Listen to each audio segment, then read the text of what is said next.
کہ اب معلوم نہیں ہے جواب، تو جواب دینا واجب ہے بھی نہیں۔ اعلاء کلمۃ الحق یعنی اللہ عز و جل کا کلمہ بلند کروں گا۔ پارہ 14 سورۃ النحل آیت نمبر 125 میں دیے ہوئے حکم کی تعمیل کروں گا، اور اس میں حکم یہ ہے ادعو الی سبیل ربک بالحکمۃ والموعظۃ الحسنہ، ترجمہ کنز ایمان، اپنے رب عز و جل کی راہ کی طرف بلاؤ پکی تدبیر اور اچھی نصیحت سے۔ اس فرمان مصطفیٰ صلی اللہ تعالی علیہ وآلہ وسلم کی پیروی کروں گا۔ وہ فرمان مصطفیٰ صلی اللہ تعالی علیہ وآلہ وسلم یہ ہے بلغوا عنی ولو آیہ، یعنی پہنچا دو میری طرف سے اگرچہ ایک ہی آئے تو۔ نیکی کا حکم دوں گا اور برائی سے منع کروں گا۔ عربی و انگریزی اور مشکل الفاظ و اشعار بولتے وقت دل کے اخلاص پر توجہ رکھوں گا، یعنی اپنی علمیت کی دھاک مٹانی مقصود ہی تو بولنے سے بچوں گا۔ مدنی قافلے، مدنی انعامات، نیز علاقائی دورہ برائے نیکی کی دعوت کی رغبت دلاؤں گا۔ نظر کی حفاظت کی عادت بنانے کی خاطر اور جواب دینے وغیرہ کے دوران حتی الامکان نگاہ نیچی رکھوں گا۔ سوال کرنے کا موقع ملا تو اس میں بھی حتی الامکان نگاہیں نیچی رکھوں گا۔ ہمارے نگران شورا نے آج اپنے بیان میں بڑی کوشش کی کہ سامعین کی، حاضرین کی نگاہیں نیچی رہیں، لیکن بیچاروں میں مدنی چینل پر دیکھ رہا تھا اکے دکے کی نظر نیچی تھی، باقی سب وہ آنکھیں پھاڑ کے اوپر ہی نظر لگی ہوئی تھی۔ تو یار کوئی بولے تو اس کی لاج رکھ لیا کرو۔ جیسے ابھی میں نے بولا کہ نگاہیں نیچی، تو آپ کو کم از کم اس وقت تو نگاہ نیچی کر ہی لینی چاہیے نا، کسی کا دل تو خوش ہو جائے اگر وہ دیکھ لے تو، کچی نہ ہو جائے، اس کو اپنا کچی ہو گئی تو ایسا نہ کیا کرو یار، بلکہ یہ کہ ایسی ترکیب کرو کہ اب نگاہیں نیچی ہوں تو ایسی ہوں کہ پھر اٹھے ہی نہیں، یعنی بار بار بلا حاجت نہ اٹھیں۔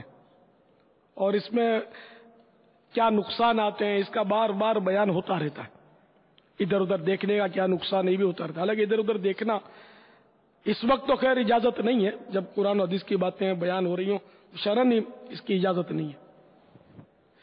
البتہ ویسے ادھر ادھر دیکھنے میں کوئی گناہ نہیں ہے، لیکن ادھر ادھر دیکھنے کے نقصانات بہت ہیں۔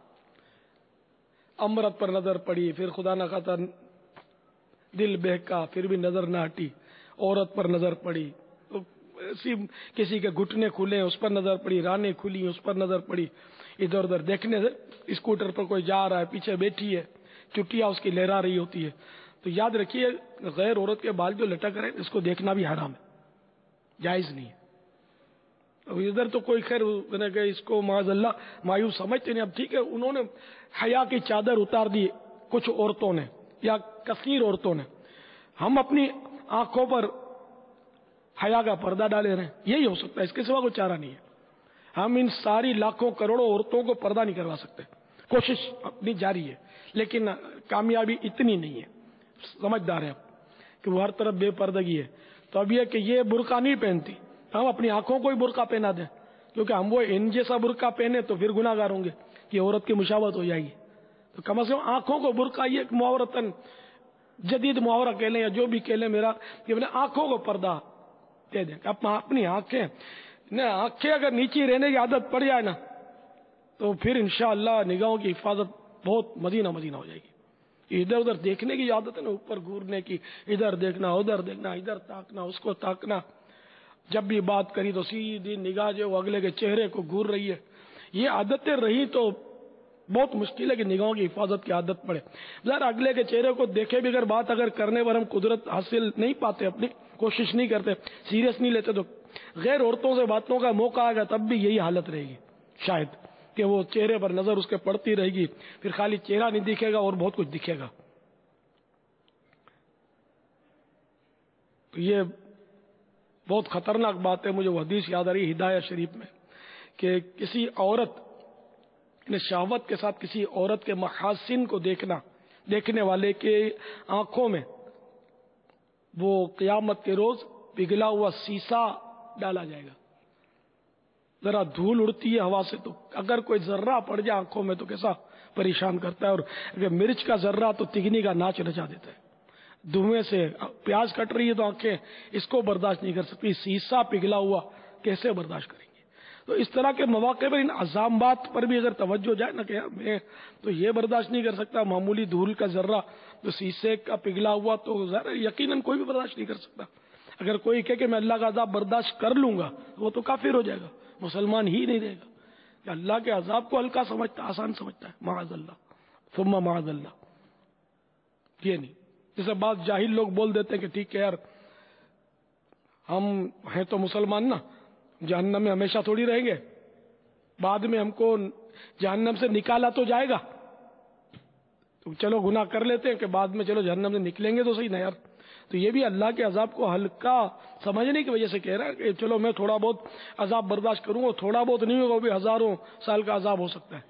ایک نماز جو قضا کر دے، ایک نماز جو ترک کر دے نا، تو میرے آقا اعلی حضرت نے فتح رضویہ میں فرمایا کہ ہزاروں سال کے عذاب کا حقدار ہے وہ، تو اس لیے وہ آسان نہیں ہے۔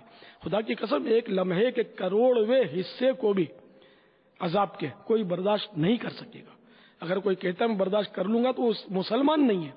اب کہ چلو تھوڑا عرصہ جہنم میں رہ لوں گا میں، تو اگر اس طرح کا کوئی نعوذ باللہ وہ کہتا ہے تو وہ تو پھر اب ہمیشہ رہے گا جہنم میں کہ عذاب کو اس نے اللہ کے ہلکا جانا کہ میں تھوڑا سا برداشت کر لوں گا، معاذ اللہ۔ تو اب وہ تھوڑا نہیں، اب ہمیشہ کے لیے تھوڑا کہ اللہ سے عافیت کا سوال کرنا چاہیے کہ یا اللہ ہمیں ایک لمحے کے کروڑویں حصے کے لیے بھی تو عذاب نہ دینا، ناراضی نہ ہونا ہم سے۔ یہ کیا مطلب بات بھی بیوقوفی کہ مطلب میں تھوڑا سا عذاب برداشت کر لوں تو، اور اپنی حماقت پر مہر لگا دی اور ایمان سے ہاتھ دھو بیٹھا، گیا کام سے، نکاح بھی ٹوٹا، سب کچھ گیا۔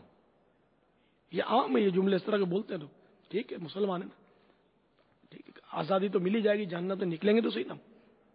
نعوذ باللہ من ذالک ولا حول ولا قوت الا باللہ۔ بلکہ بابا بے باکی کا یہ عالم ہے کہ جیسے نظر نیچی کرنے کے حوالے سے وہ جو روایت بیان کی جاتی ہے نا کہ وہ نظروں کے حوالے سے کہ پہلی نظر معاف ہے اور دوسری نظر مطلب پہلی نظر معاف ہے، اگر اٹھے تو پھیر لو، تو اتنے بے باک ہیں، یہ کان سے سنی ہوئی بات عرض کر رہا ہوں، یا پہلی نظر ہے نا، پہلی نظر معاف ہے نا، کیا مسئلہ ہے یار؟ معاذ اللہ۔ تو پہلی نظر کو اگر قصدن پہلی ڈالی نا تب بھی معاف نہیں ہے۔ پہلی نظر معاف ہے، اس کا مطلب یہ ہے کہ بے اختیار پڑ گئی، ارادہ نہیں تھا اور خواہ پڑ گئی۔ جیسا بازار میں نکلے تو پڑ جاتی ہے، بچ نہیں سکتا، ممکن نہیں ہے۔ تو اب بہرحال بازار ہو یا کوئی بھی جگہ ہو، اگر اچانک پہلی نظر پڑ گئی تو وہ اس صورت میں معاف ہے کہ اس کو پھیر لے۔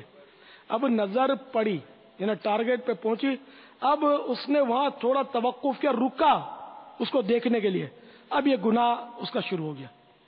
نظر پڑتے ہی اس کو فوراً پھیر لے تو بچت ہے۔ جان بوجھ کر اگر وہ تھوڑا بھی دیکھے گا نا تو پھنسے گا۔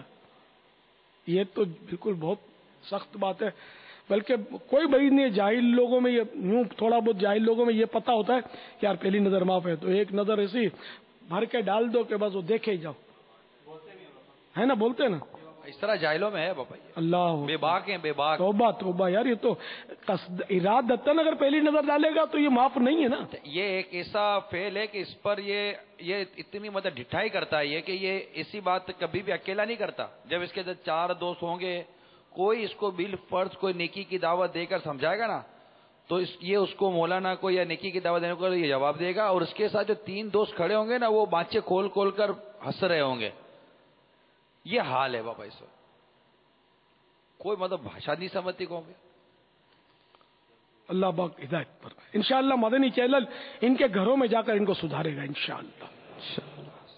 اچھا، ایک نیت یہ رہ گئی تھی، تحقہ لگانے اور لگوانے سے بچوں گا انشاءاللہ عز و جل۔ صلو علی الحبیب صلی اللہ تعالی علی محمد۔ پیارے باپا جان، آپ نے ابھی نیتیں کروائیں تو الحمدللہ عز و جل دعوت اسلامی کی برکت سے ایک شعور اسلامی بھائیوں میں بیدار ہو چکا ہے نیتوں کے حوالے سے۔ اب اچھی نیتیں کر لینی چاہیے۔ اب یہ نیت جو میں کر رہا ہوں یہ درست ہے یا نہیں، یہ کیسے پتہ چلے؟ اس کے لیے تو وہ اعلیٰ حضرت نے لکھا کہ علم نیت ہو، اور ایک جگہ فرمایا کہ علم نیت بہت عظیم اور وسیع واسع علم ہے۔